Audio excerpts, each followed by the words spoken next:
Welcome to the eFootball gameplay trailer breakdown. And before we begin, I would love it if you could write down in the comment section below what you thought about the trailer after you initially watched it. Then after watching my video, reply back to your own comment and see if your thoughts have changed at all for the better or worse. And I'll go through them and respond back. Oh, and please hit that like button. Where do we begin?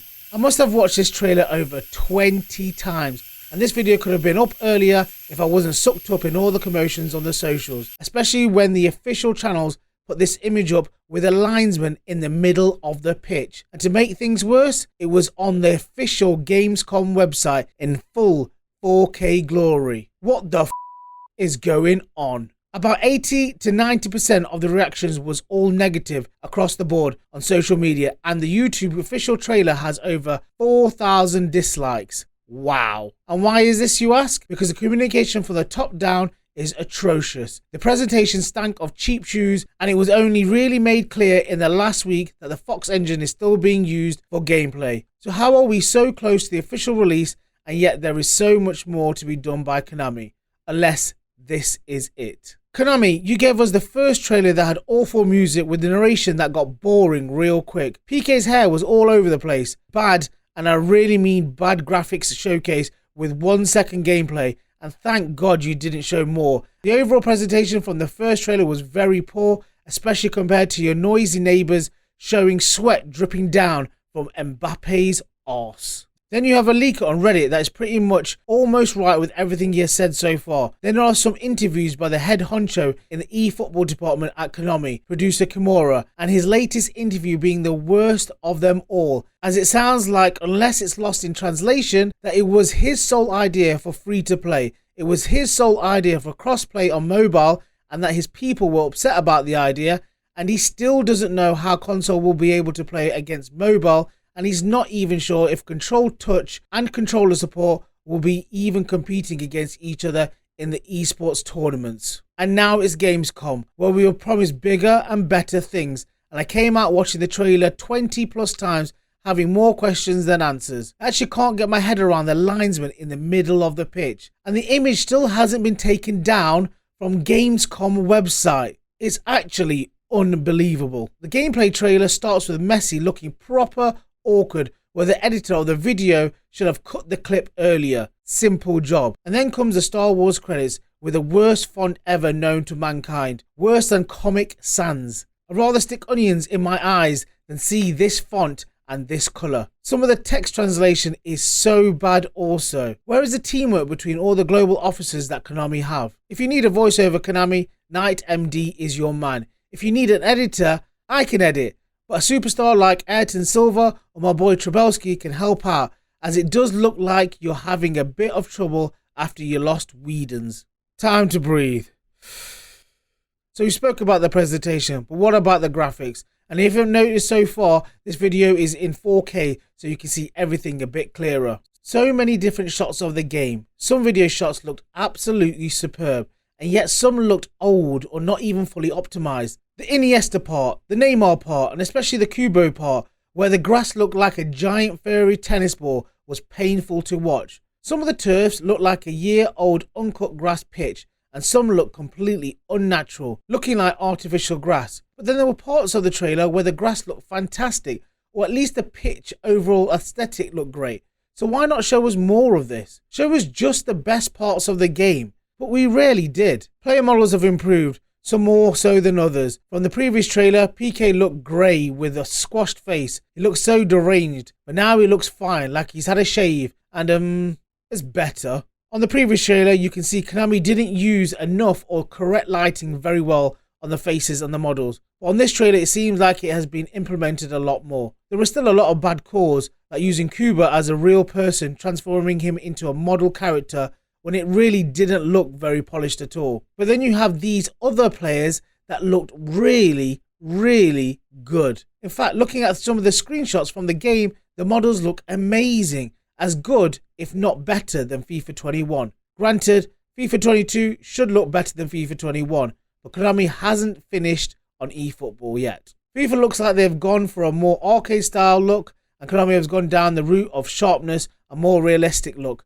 on their player models. Yes, FIFA has the glitzy cinematics And yes, Konami should have shown that too, to get people off their seats, instead of getting them off their seats wanting to throw tomatoes at the screen, especially with the net physics from this Rashford goal looking very, very lackluster. I seriously expect this to look better in the finished build. Some of the locker room shots of the walk on the pitch was just meh. It did look half decent, but there are mods out there that can recreate this even better on PES 2021 on PC. So what gives? Then you have the new camp stadium. The details look breathtaking. Look how beautiful that new camp looks. See the marks on the seat, especially in the shadow, the dynamic weather change, the marks on the concrete where chewing gum has been spat out under the seats and trodden on, the lines on the edge of the steps that are deteriorating. This attention to detail is gorgeous. We've seen the lights and the glitz from the stadiums in FIFA, but I haven't seen this much level of detail in their stadiums. So we know Konami can do this with the graphics. Is the game that much off from being finished? Like they only recreated one stadium so far? The control system, oh my gosh, so many bads and not enough goods. Firstly, I rated the 1 versus 1 from the attacking point of view on the beta demo. I love beating players with the new thumbstick mechanics and using pace to get past defenders. It was simpler, lovely. But on the beta and on the trailer, the player movements were still too stiff. I particularly hated defending on the beta when it was 1 versus 1 and defending on a hole. And it's not because I thought the attackers were OP, but the defenders felt too stiff like a Dalek. The defending for me needs to be a lot better from the beta. And I know things have probably been changed since then, but why haven't we seen anything about the defending? And then what does this even mean though? The mind games will be coming after launch, or the ability to do feints will be coming after launch? Who wrote this and who didn't proof copy it? Damn man. The new shielding mechanic in the beta was decent, and in parts in the trailer it looked fantastic too. But sometimes the downside is the defender could be nudged off the ball and travel a mile away when it's been used by the opposing team player, and sometimes even breaking the flow of the game for both attacker and defender, and that's really something we don't need. The new manual interception mechanic is pretty rubbish in my opinion, unless they fix it. It sounds great in practice, but it doesn't mean that expected interception will occur automatically, especially from low rated defensive players like strikers. Instead, you have to press a button and try to intercept the ball manually. Like I said, this sounds great, but whenever I used it in the beta, it would stop the player movement animation dead and perform a block animation instead, meaning that you can't cut out passing lanes that effectively if the ball is being played diagonally. It's like playing Street Fighter when you block and you can't move. And if you're one-on-one, how do you predict where the ball is going when it's 5 yards away from you? If your striker is near the opponent's 18-yard box, the last thing I want to do is press a button that breaks my movement. Instead, I would use the intercept mechanic with a teammate compressor. Oh, teammate compressor isn't there anymore. What the f? I think EA and Konami have underestimated how tactical the compressor is. First, it was FIFA to remove it or half remove it by adding an invisible force field around the player with the ball. And now Konami has removed it altogether from what we can see. Imagine this. Your opponent has just placed a through ball to the winger. You can try to tackle the man yourself one-on-one or apply compressor for your wing back to track down the winger and get your activated player ready to intercept the pass or cross. If the compressor player wing back gets the ball off the winger, that's great.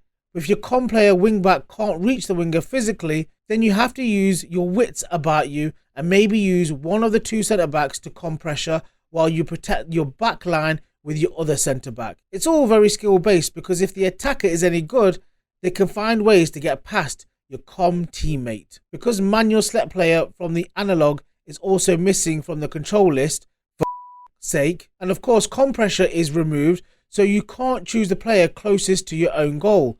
Then you're in the hands of the gods when the ball is whipped in and the AI decides for you if they should be in the right position to head the ball away. This will make either crosses OP or defending crosses more OP. There doesn't seem to be a middle ground. So Konami or Kimura is telling us that no teammate compressor, no manual selecting the player with the analog button, and no trigger run, that's right, no trigger run as well, is better for the game instead of with. Give me a break. Some say this is all done because of mobile users. I don't usually pray, but I might just start. Fix this and the game could be great. Leave it how it is and it's completely broken. The tactics is an odd one, because unless you can do this on the fly within the gameplay, isn't what we saw in the trailer exactly the same what we have in PES 2021? Or has it been made even more simpler for mobile users? Other than in my club, I can already choose to play wide, position-based, long ball, etc.